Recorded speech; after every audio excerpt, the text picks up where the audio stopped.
friends. Hello.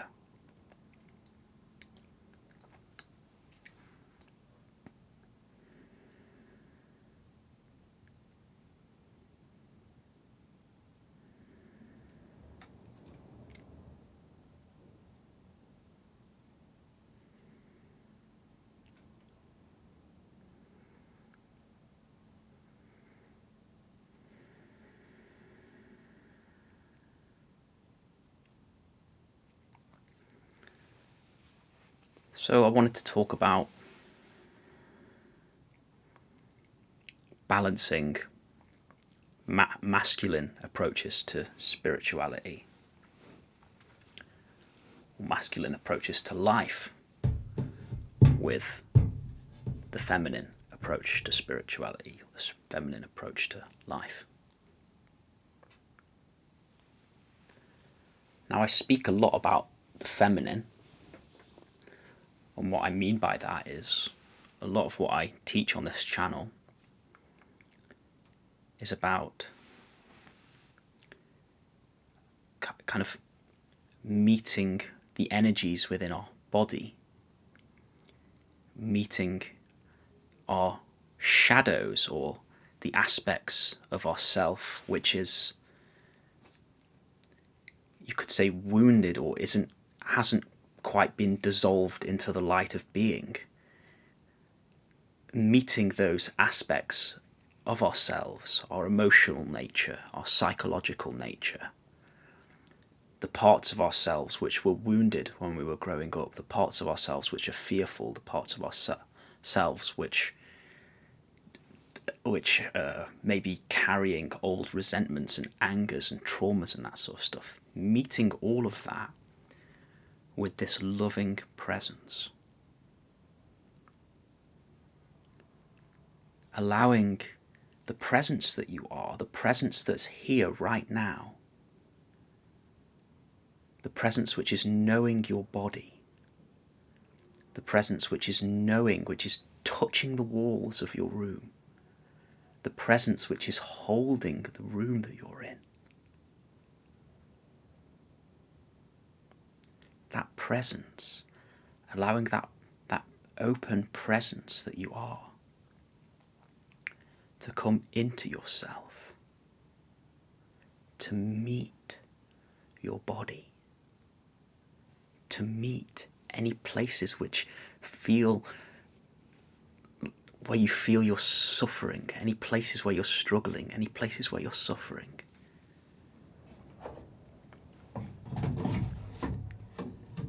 Meeting those places with love, with attention.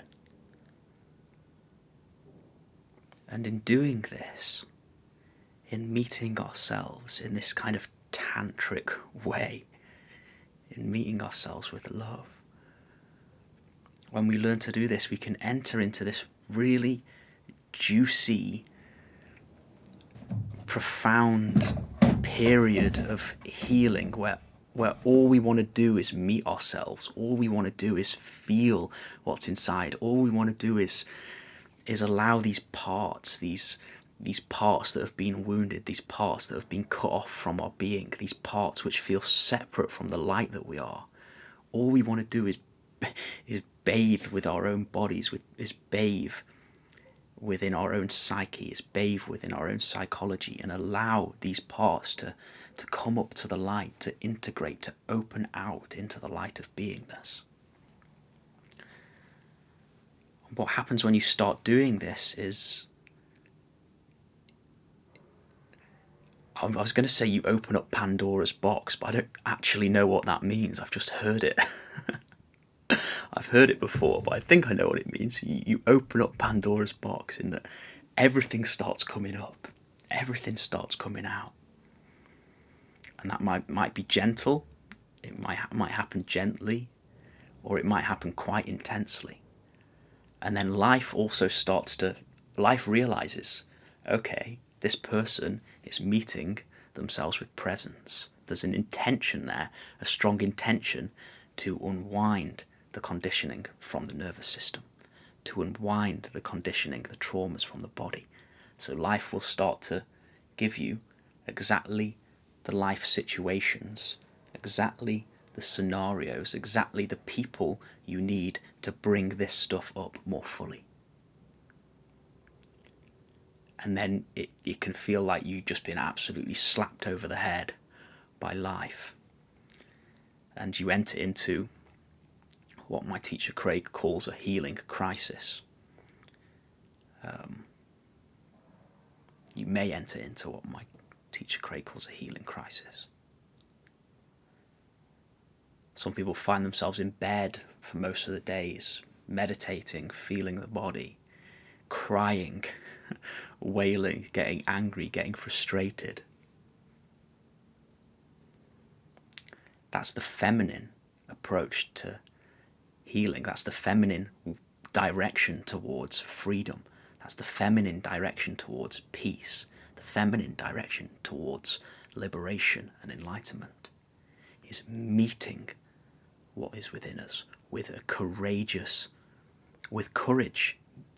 and presence, meeting what is within us with courage and presence and patience, breathing, feeling, experiencing, stretching out the body, doing yoga, really getting intimate with everything inside, crying, dropping to your knees, letting the tears flood out, getting therapy, talking about all the shit you've been through in your life, all the difficult things you've been through in your life, all the kids that might have bullied you at school, all the times people did stuff to you when you were younger that hurt your feelings, but you didn't express it at the time. Maybe you need to talk about something you've done that you feel guilty about. You need to express it. Whatever it is, this feminine transformational process can start taking place. So I think that's given you a little bit of a gist of what the feminine is. And when you start taking this approach of, I think it's a squirrel on my roof, or a pigeon, I don't know. Oh, it's not even a pigeon, it's a crow, I think. Anyway. Yeah, when you meet yourself in this way with patience and compassion and presence, and all of these energies start moving within you, you start to get in touch with this motherly holding energy. You start to get put in touch with this sense of causeless love. This warm bath of causeless love starts to gradually awaken within your experience. And you might not even notice it at first. You might have been doing this work and you're just so in this work. But then gradually this starts to enter your experience, this presence, this motherly, loving presence. You start to feel held by God. You could call it God. You start to feel held by God, by the Divine Mother. I hope those words don't put you off.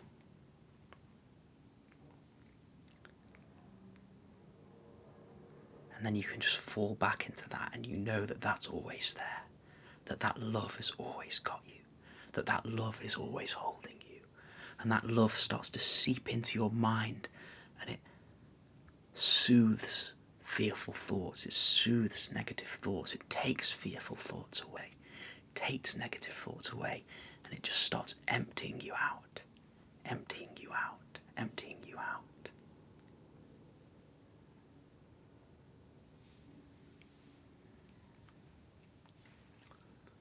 So that's one way of talking about the feminine.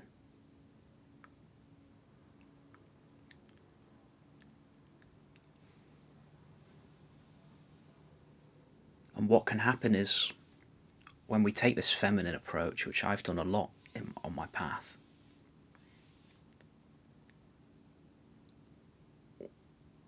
we can get a little lost in it. And there's nothing wrong with that. There's nothing wrong with at all with throwing yourself fully into this. But a time comes when, and actually the whole way through, we also need to nurture and discover and deepen into the masculine. The masculine, which is this unmoving stillness. This unmoving presence. This presence which is completely unmoved by any movement of the feminine. This absolutely fearless presence which is unmoved by any movement of the feminine and which doesn't believe the thoughts in your mind which are trying to pull you in to suffering. We get in touch with this presence. And so whilst you're going through this process of healing, it's also very useful to nurture the masculine within yourself. And you can do this through meditation practice, touching in with the stillness through formal meditation practice, whatever that is for you. Or you can just sit quietly on a bed. Let the feminine move, let the emotion, psychological world move, but don't go into it. Don't necessarily meet it. Instead, you notice the quiet stillness that's here. You place your attention within the quiet stillness which is not fazed by the feminine. And the more you place your attention on that quiet stillness, even if you can just feel it a tiny bit, a tiny little pinprick of quiet, you just place your attention on it, and that starts putting you in touch with that unmovable, masculine presence.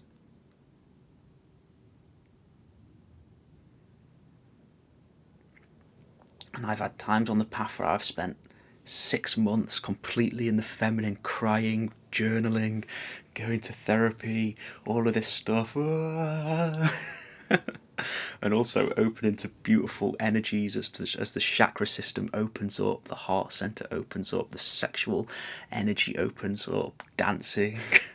The belly opens up, the third eye opens up. All of these centers open up with the feminine approach. And then I've had times where I've forgotten about that completely, and I've just been becoming aware of awareness. Noticing that which knows experience. Noticing that which knows my body. Noticing that which knows the feminine, but is not moved by it.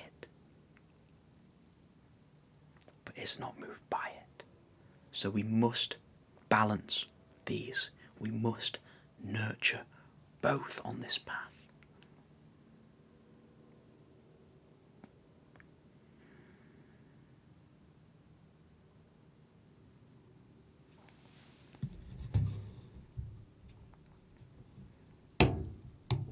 Just want to talk about one more thing as well before I finish this video. I've only got a few minutes before the space runs out on the card.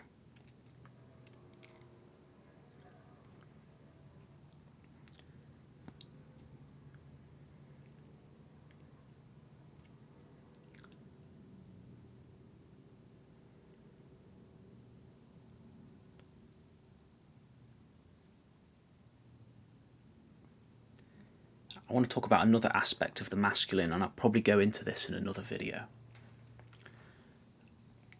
But the masculine within each of us has the capacity for dedication. It says, I'm going to do 2 hours of yoga every day.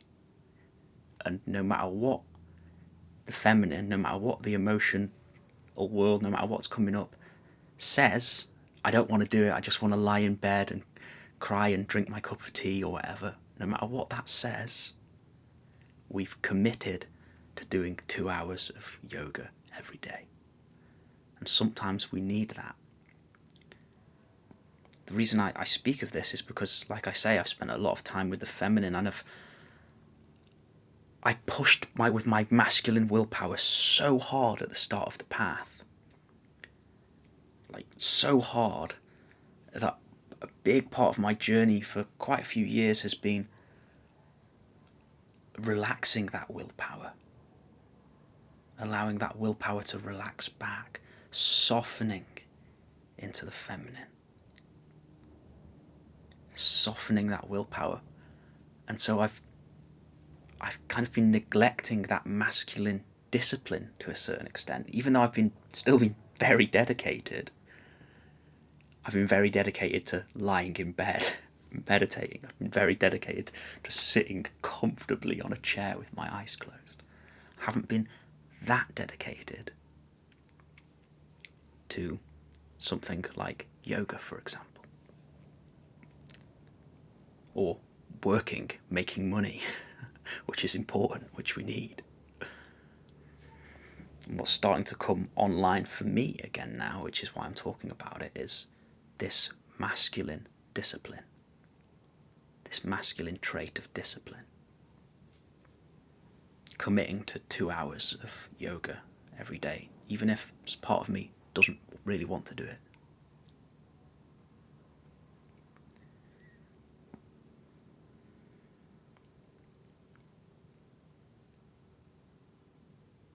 So yeah, we need to balance these. If you're super hyper disciplined, then it can create a strain in the system.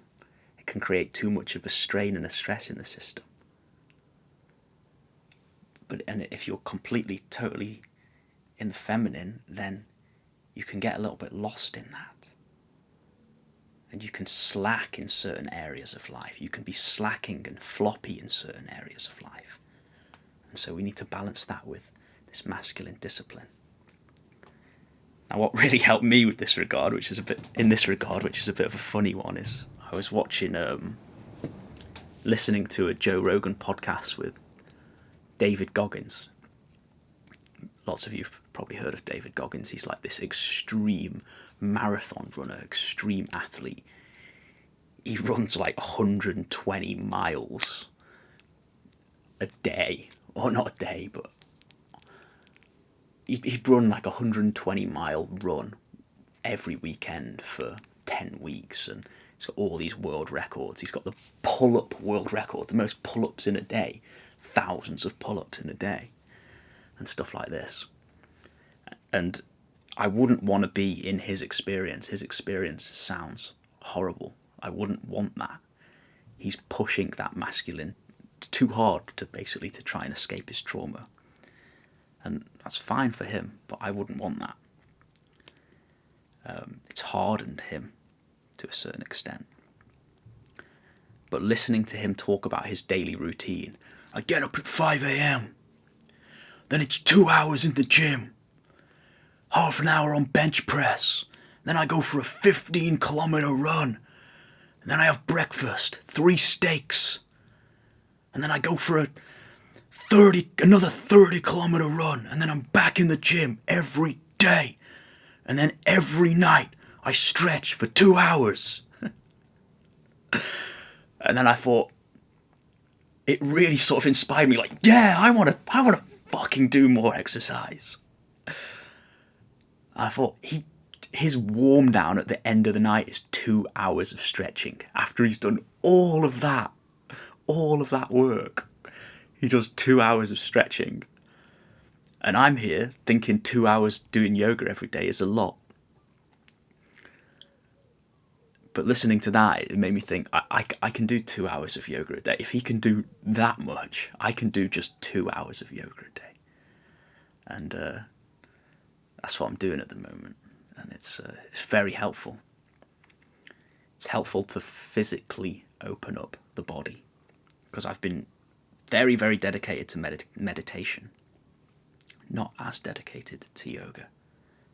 And there's a reason all of these yogis in India, there's a reason all of these yogis practice yoga as well as meditation, because, well, they're wanting to open to higher states of consciousness. And they figured out that a quicker way to open to higher states of consciousness is by opening up the physical body with these asana practices. So if your body's tight, if your body's tense, if you're feeling stuck in any way, then yeah, I think the physical yoga practice combined with the meditation is very good.